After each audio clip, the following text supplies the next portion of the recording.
A graça e a paz do Senhor, meus irmãos, tudo bom? Como vocês? Mais uma vez para estudarmos aqui a palavra do Senhor, aprendermos um pouco mais, hoje na nossa lição número 6. E como sempre, vamos orar antes de iniciarmos o nosso estudo. Vamos lá?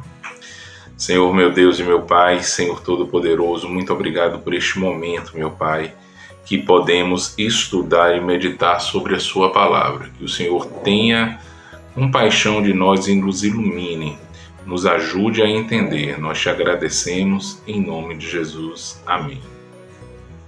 Bem, pessoal, como eu disse, nós estamos na lição 6 e o título na nossa revista é Deus fala com Moisés.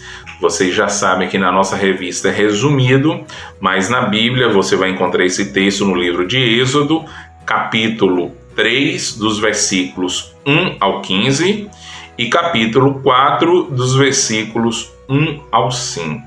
E vocês vão encontrar o seguinte relato bíblico, que Moisés, aí ele já não era mais um príncipe do Egito, mas sim um pastor de ovelhas, ele já tinha deixado a vida dele de príncipe, a vida no palácio, e estava cuidando de ovelhas. Nisso ele estava pastoreando o seu rebanho e ele foi até o Monte Sinai, considerado sagrado pelos israelitas. Foi até o Monte Sinai e lá ele estava com as ovelhas. De repente, uma planta chamada sarça começa a queimar. Exatamente, ela queimava, mas não se consumia, não se destruía. O fogo ele não estava agredindo a planta. Foi um mistério, um milagre. E Moisés ficou assustado vendo o fogo naquela planta, mas não destruindo a planta. E ele ouviu uma voz que saía daquele fogo. E a voz dizia: Moisés, eu sou o Deus de Israel, o Deus de Abraão, de Isaac e de Jacó.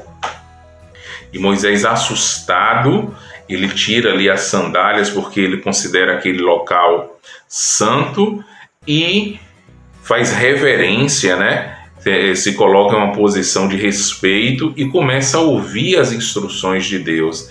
Tentem imaginar, gente, hoje nós conhecemos Deus, mas Moisés naquele momento estava tendo contato com Deus pela primeira vez, ele nunca tinha ouvido falar, não sabia. Então estava ouvindo ali aquela voz com temor e aprendendo e ouvindo. E Deus disse que queria que Moisés voltasse ao Egito para libertar o povo de Israel da escravidão dos egípcios. E como Moisés era um príncipe do Egito, tinha sido príncipe do Egito, sabia do poder militar que o Egito tinha, e disse para Deus: eles não vão me ouvir e eu não vou conseguir. Aí Deus chegou para Moisés, como Deus ainda não era conhecido, chegou e falou: o que você tem na sua mão? Moisés disse: eu tenho um cajado. Aí ele falou: joga no chão. Moisés jogou no chão, o cajado virou uma cobra. Moisés se assustou, uma serpente. Aí ele diz: pega o cajado. Moisés vai lá, pega a cobra, viva, imagino, tremendo de medo, eu estaria também, e a cobra se transforma novamente em um cajado. O mesmo acontece com a mão de Moisés. A mão fica leprosa naquele mesmo instante e volta a se curar. Então, na nossa revista, o texto está reduzido, mas vocês vão encontrar isso na indicação bíblica que eu passei. E, meus irmãos, o que nós podemos entender disso? Eu quero trazer aqui uma lição e uma curiosidade. Nós podemos entender, tem muitas lições aqui, coisas interessantíssimas, mas eu quero que vocês meditem no seguinte ponto. Moisés ficou com medo porque o Egito era poderoso. O Egito era como se fosse hoje os Estados Unidos daquela época. Mas com Deus, qualquer problema, qualquer poder é pequeno. Deus é maior. Então, se você está temeroso de alguma coisa, acha que tem um grande problema na sua vida, lembre-se, Deus é sempre maior que esse problema. Foi por isso que Deus enviou Moisés. Deus não iria enviar Moisés para uma enrascada, para uma armadilha. Ele enviou e garantiu. Tanto é que mais adiante, no decorrer da história bíblica, nós vemos o triunfo de Deus através de Moisés libertando o povo do Egito. Então, para as nossas vidas hoje, fica essa aplicação. Por mais difícil que seja o problema que nós estejamos passando, tenhamos em mente que Deus é sempre maior. Ele é o Todo-Poderoso, Ele está acima de todas essas situações. E a curiosidade que eu quero trazer para vocês é a seguinte.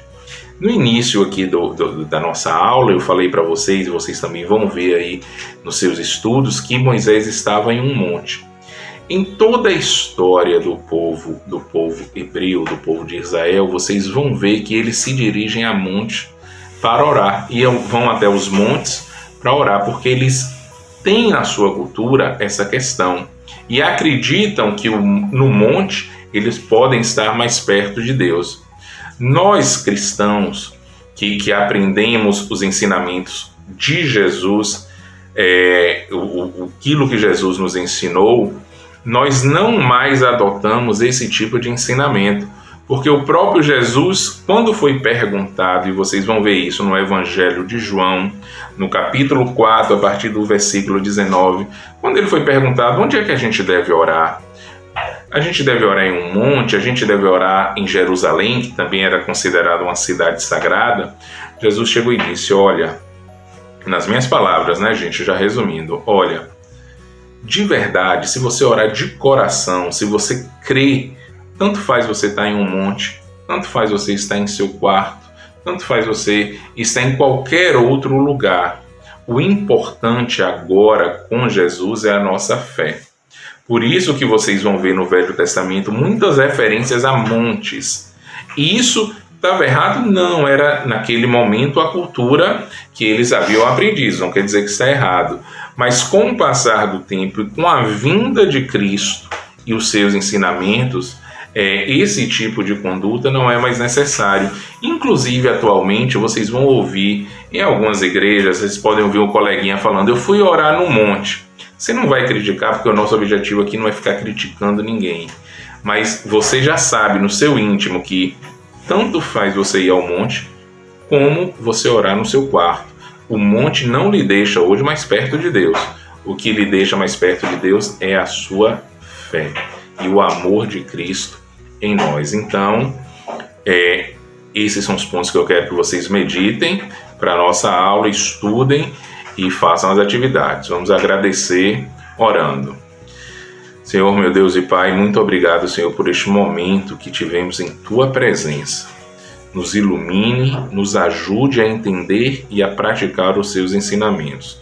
Nós agradecemos em nome de Jesus. Amém. Então, pessoal, até a próxima.